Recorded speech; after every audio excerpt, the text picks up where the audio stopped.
तकलीफ वाली रात गुजर चुकी थी और सुबह ने दस्तक दे दी थी। वो लड़की गहरी नींद में सो रही थी। आलोक अपने मॉर्निंग राउंड के लिए उस लड़की के रूम में आया, पर उसे जगाने के बजाय आलोक बस उसे देख रहा था। उसके चेहरे पर मासूमियत थी। भला कोई इसे क्यों मारना चाहता है? आलोक सोच में पड़ गया।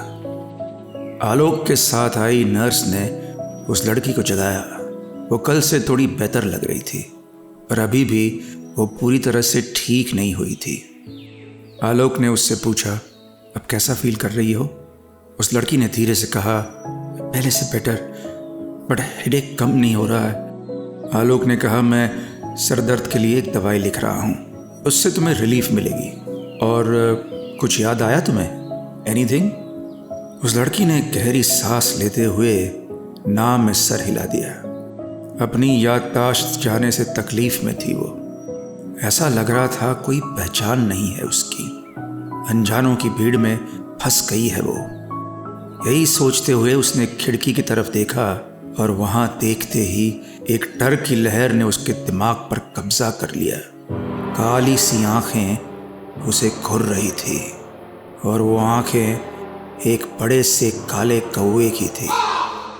खिड़की पर बैठा वो इस लड़की को इस तरह ताक रहा था जैसे कोई कौवा ना होकर कोई इंसान हो। जैसे वो डॉक्टर क्या कह रहा है वो सुनने के लिए ही बैठा हो। Are you okay? आलोक ने सवाल किया। आलोक के शब्द उस लड़की का ध्यान खिड़की से फिर एक बार उस कमरे में खींच लाए। वहाँ खड़ी नर्स उसका फॉर्म भर रही थी। उसने आलोक से पूछा, सर पेशेंट का नाम डालना पड़ेगा, सिर्फ बेड नंबर 51 नहीं डाल सकते। वो लड़की आंखों में दर्द लिए आलोक की तरफ देखने लगी। उसकी आंखों में सवाल था, क्या नाम है मेरा? आलोक उसकी तकलीफ समझ गया। उसने नर्स से कहा, लिखो वीरा।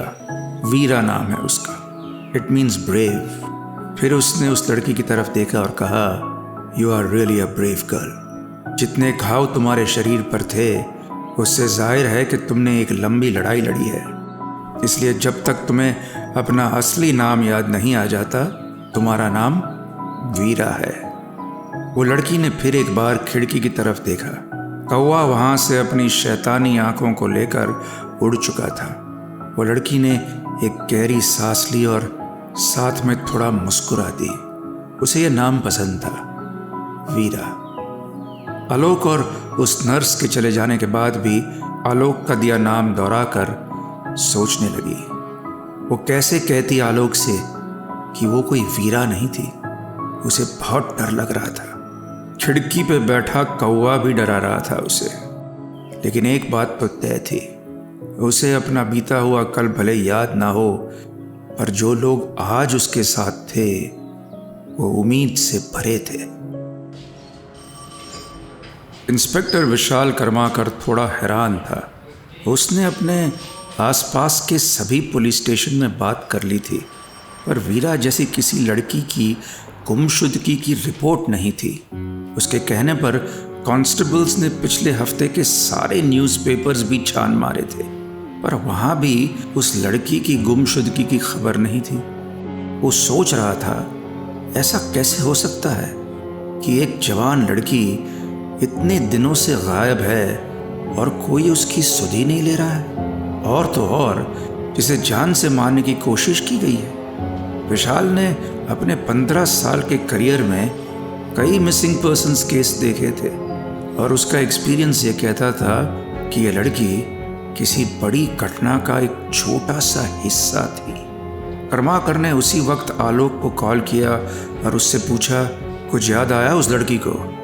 आलोक ने कहा, नहीं विशाल, वो कुछ भी नहीं बता पा रही है, पर उसका वो डर अभी भी बरकरार है। विशाल और आलोक के पास अब इंतजार करने के अलावा कोई ऑप्शन नहीं था। विशाल और आलोक जितना परेशान थे उससे कई ज्यादा वीरा हैरान थी।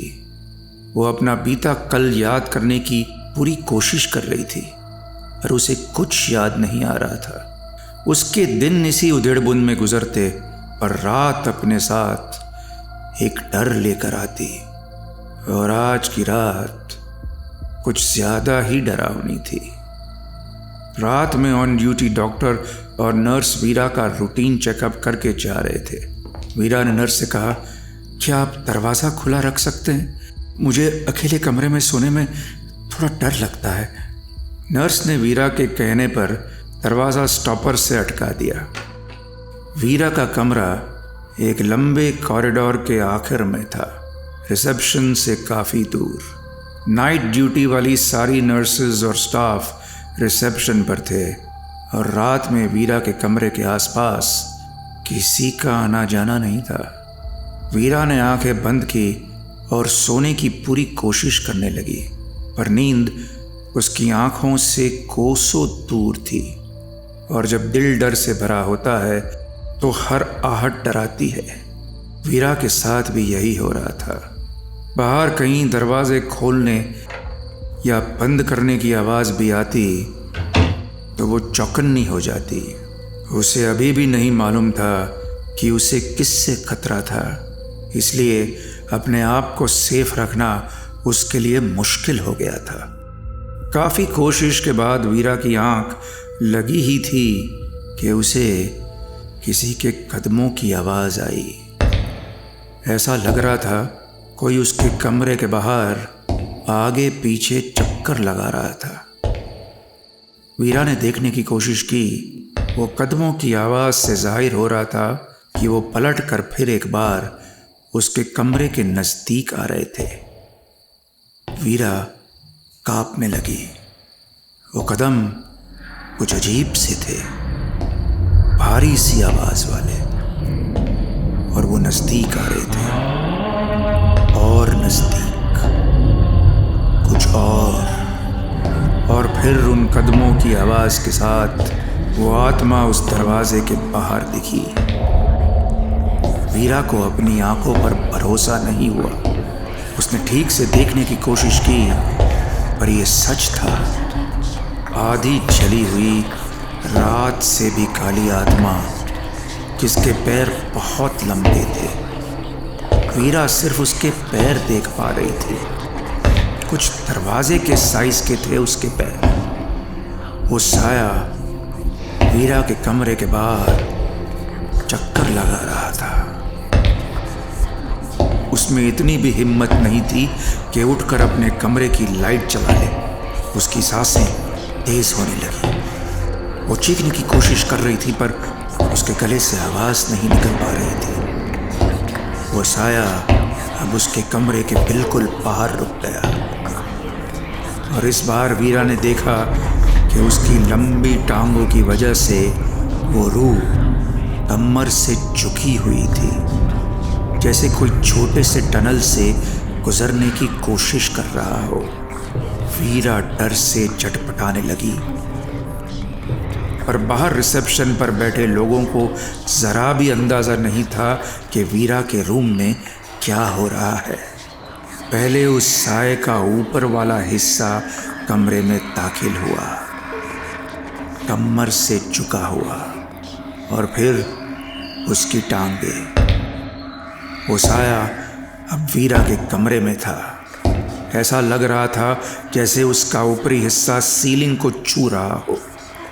धीरे धीरे वो वीरा के करीब आने लगा। वीरा ने अब चीखना और हिलना बंद कर दिया। वो बस एक जड़ मूर्ति की तरह अंधेरे में भी साफ साफ दिखाई दे रहे साए को देख रही थी। वो साया वीरा के मुंह के पास आ गया। जले हुए मांस की बू आ रही थी उसमें। वो साया वीरा के कान में कुछ कहने लगा।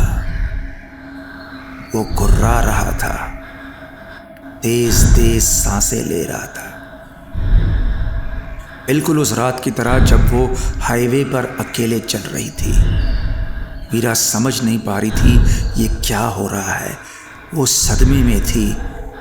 तभी वो साए ने वीरा के कानों में कहा, मेमोरिया प्रियुस मोरियातुर। तब वीरा चीखने में कामयाब हो गई। रिसेप्शन पर खड़ी नर्सेज उसके कमरे की तरफ दौड़ी। वीरा का शरीर जोर जोर से हिल रहा था। नर्स ने स्टेबल करने के लिए उसे इंजेक्शन दिया और थोड़ी देर में वो गहरी नींद में चली गई। किसी को नहीं पता चल रहा था कि वीरा के साथ क्या हुआ था, पर वीरा ये बात जान गई थी कि कोई तो शैतानी साया है जो उसे कुछ कहना चाह रहा था। अगले दिन सुबह वीरा आलोक का बेसब्री से इंतज़ार कर रही थी। आलोक उसके साथ हुए हादसे को सुनेगा और उसकी बात समझेगा। सुबह 11 बजे आलोक अपने राउंड पर वीरा से मिलने आया और उसने पूछा, और बताइए वीरा जी, कैसा लग रहा है? वीरा ने डरते डरते जवाब दिया, वो मुझसे कुछ कहने की कोशिश कर रहा था, पर मैं समझ नहीं पा रही हूँ वो क्या कहना चाहता है। आलोक ने हैरानी से पूछा, कौन? वीरा ने जल्दबाजी में जवाब दिया, वो एक साया है, परछाई जैसा, बहुत लंबा है वो। कल मेरे रूम में आकर उसने मेरे कानों में कुछ कहा और ये मेरे तलवे पर घाव भी उसी के कारण है। बहुत डरावना है वो। आलोक ने वीरा की पूरी बात सुनी और उसका घाव भी देखा, और फिर वीरा को समझाते हुए कहा, वीरा, तुम अपने साथ हुए हादसे से बहुत डर गई हो और इस तरह की फीलिंग्स नॉर्मल है। मैंने कई पेशेंट्स को देखा है जो ऐसे एक्सीडेंट के महीनों बाद भी डरे हुए रहते हैं, और ये घाव तुम्हारे एक्सीडेंट का भी तो हो सकता है ना। Veera, it's all your imagination, don't worry, धीरे धीरे सब ठीक हो जाएगा। वीरा चीख उठी, ये मेरा इमेजिनेशन नहीं है, मैं सच बोल रही हूँ, प्लीज मेरी बात का यकीन कीजिए डॉक्टर साहब, प्लीज। आलोक वीरा की तकलीफ समझ रहा था, पर वो एक डॉक्टर था, उसे सिर्फ साइंस की भाषा समझ आती थी। उसने वीरा से कहा, ठीक है, तुम परेशान मत हो, मैं तुम्हें रात में नींद की एक एक्स्ट्रा दवाई दे दूंगा, इससे तुम्हें नींद भी आ जाएगी और ये सब ख्याल भी नहीं आएंगे। वीरा को समझाकर आलोक वहाँ से चला गया, पर वीरा उदास थी। उसे लगा था आलोक उसकी बात का यकीन करेगा, उसे समझेगा। वो आलोक के बारे में ऐसा क्यों सोच रही थी ये तो अभी उसे नहीं मालूम था, पर कुछ तो था जो उसे ये यकीन दिला रहा था कि सिर्फ आलोक उसके दिल की बात समझ सकता है। रात के बारे में भूलकर वीरा नॉर्मल रहने की पूरी कोशिश कर रही थी। उसे फिजियोथेरेपिस्ट ने थोड़ा चलने फिरने को कहा था, इसलिए वो रिसेप्शन के आसपास थोड़ी चलकदमी कर रही थी। उसे इस हॉस्पिटल में आए 4-5 दिन हो गए थे, इसलिए वहाँ की कुछ नर्सेज और स्टाफ से भी वीरा की दोस्ती हो गई थी। वीरा धीरे धीरे आगे बढ़ रही थी, और जब कभी वो रुक जाती या थक जाती तो कोई नर्स आके उसकी मदद कर देती। वीरा अब रिसेप्शन के सामने थी और उसे वहाँ वेटिंग एरिया में एक बूढ़ा कपल दिखा। उन्हें देख वीरा रुक गई। वो बूढ़ी औरत बीमार थी और उसका पति हाथ में एडमिशन फॉर्म लिए रिसेप्शन के आगे लगी लंबी लाइन को देख रहा था। वीरा समझ गई उस आदमी को फॉर्म भरने में मुश्किल हो रही है, इसलिए वीरा उसके पास गई और बोली, क्या मैं आपकी कुछ मदद कर सकती हूँ? उस आदमी ने हिचकिचाते हुए कहा, ये फॉर्म अंग्रेज़ी में है बेटा, इसलिए इसे भर नहीं पा रहा हूँ। मेरी बीवी की तबीयत बहुत ख़राब है और यहाँ का स्टाफ इतना व्यस्त है कि समझ नहीं आ रहा किससे फॉर्म भरने को बोलूँ। वीरा मुस्कुरा दी और बोली, लाइए मैं आपका फॉर्म भर देती हूँ, मैं बिल्कुल फ्री हूँ। और वीरा उस आदमी के पास बैठ गई और उससे डिटेल्स पूछ कर फॉर्म भरने लगी। बिल्कुल उसी वक्त आलोक का वहाँ से गुजरना हुआ और वीरा को वहाँ देखकर वो रुक गया। आलोक के चेहरे पर एक मुस्कान आ गई। वो खुश था कि वीरा धीरे धीरे ही सही पर रिकवर तो हो रही है, नॉर्मल ज़िंदगी में लौट रही है। वीरा ने नज़रें उठाई और सामने आलोक खड़ा था। दोनों कुछ सेकंड्स के लिए यूं ही एक दूसरे को देखते रहे और फिर आलोक वहाँ से चला गया। लेकिन ये बात ना वीरा जानती थी और ना आलोक कि खिड़की पर बैठा एक काला कौवा दोनों को घूर रहा था। वीरा को अपना कल याद नहीं था, पर उसका आज उसे आलोक के बारे में कुछ और जानने पर मजबूर कर रहा था। वो कहाँ रहता है और कौन है उसके परिवार में। डिनर का वक्त था और वीरा अपने कमरे में थी। एक नर्स खाना लेकर आई। वीरा ने बातों ही बातों में उससे पूछा, आलोक सर की वाइफ भी इसी हॉस्पिटल में डॉक्टर है? वो नर्स हंसते हुए बोली, अरे आपको ये किसने बोला? आलोक सर की तो अभी तक शादी नहीं हुई। पता नहीं वो शादी करेंगे भी या नहीं। वीरा ने हैरानी से पूछा, शादी क्यों नहीं करेंगे? नर्स वहाँ साइड स्टूल पर बैठ गई और वीरा को आलोक की जिंदगी के बारे में बताने लगी। उसने कहा, 6 महीने पहले आलोक सर की शादी होने वाली थी, पर शादी के 15 दिन पहले ही सर की फियांसी का रोड एक्सीडेंट में डेथ हो गया।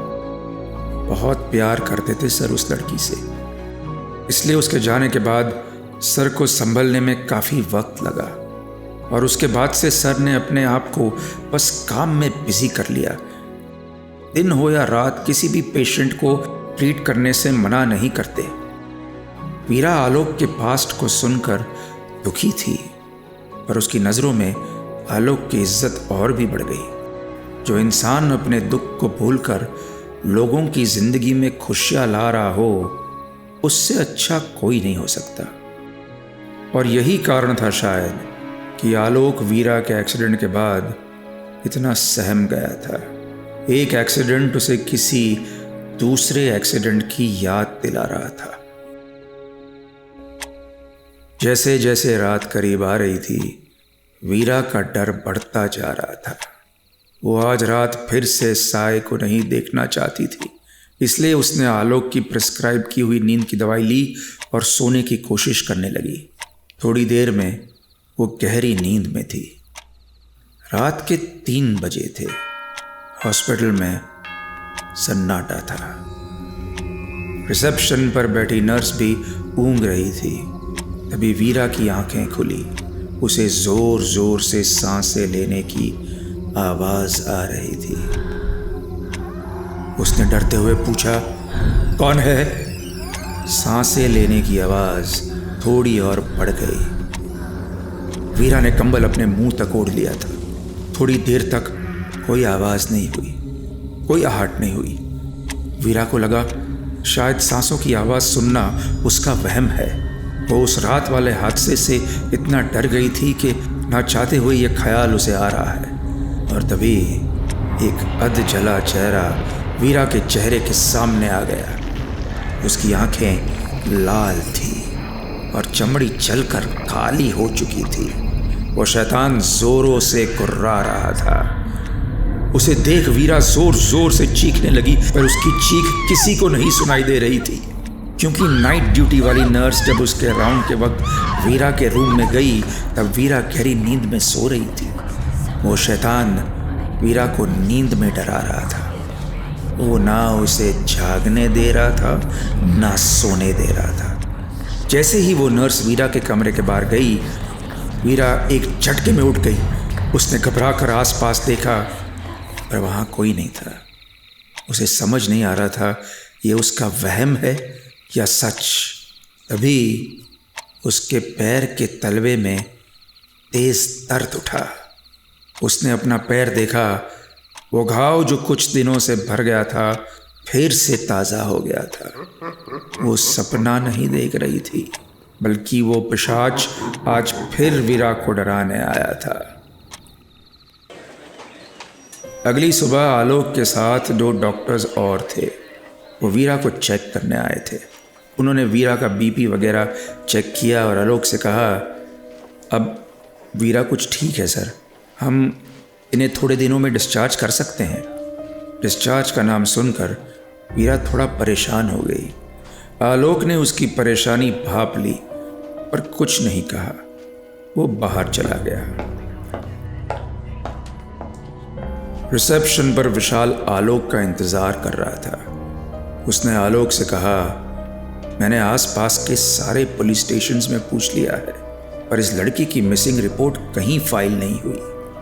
आलोक ने थोड़ा सोचकर पूछा, क्या अब इसकी इंफॉर्मेशन मीडिया में सर्कुलेट करना सही टाइम होगा? विशाल ने ना में सर हिलाते हुए कहा, मुझे लगता है हमें थोड़ा और वेट करना चाहिए, क्योंकि जहाँ तक मेरा ख्याल है इस लड़की के दुश्मन ऐसी ही किसी चीज़ का वेट कर रहे हैं। जब तक आगे से कोई इसे ढूंढता हुआ नहीं आता, तब तक हमें थोड़ा केयरफुल रहना चाहिए और खामोश भी। आलोक विशाल की बात समझता था, पर अब वीरा के डिस्चार्ज करने का वक्त नज़दीक आ रहा था। उसे नहीं पता था अब वो यहाँ से कहाँ जाएगी। वीरा को ना अपना नाम पता था और ना ही घर का पता। ऊपर से कोई पहले से उसे मारने की कोशिश कर चुका था और एक साया उसे चैन से जीने नहीं दे रहा था। ऐसे में उसका अकेले इस दुनिया में भटकना खतरे से खाली नहीं था।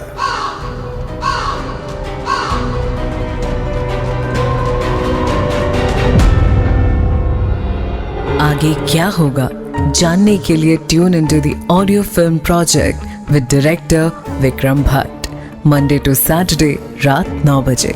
साथ ही से सुनिए रेड एफएम इंडिया और सभी लीडिंग पॉडकास्ट ऐप्स पर। रेड एफएम पर जाते रहो।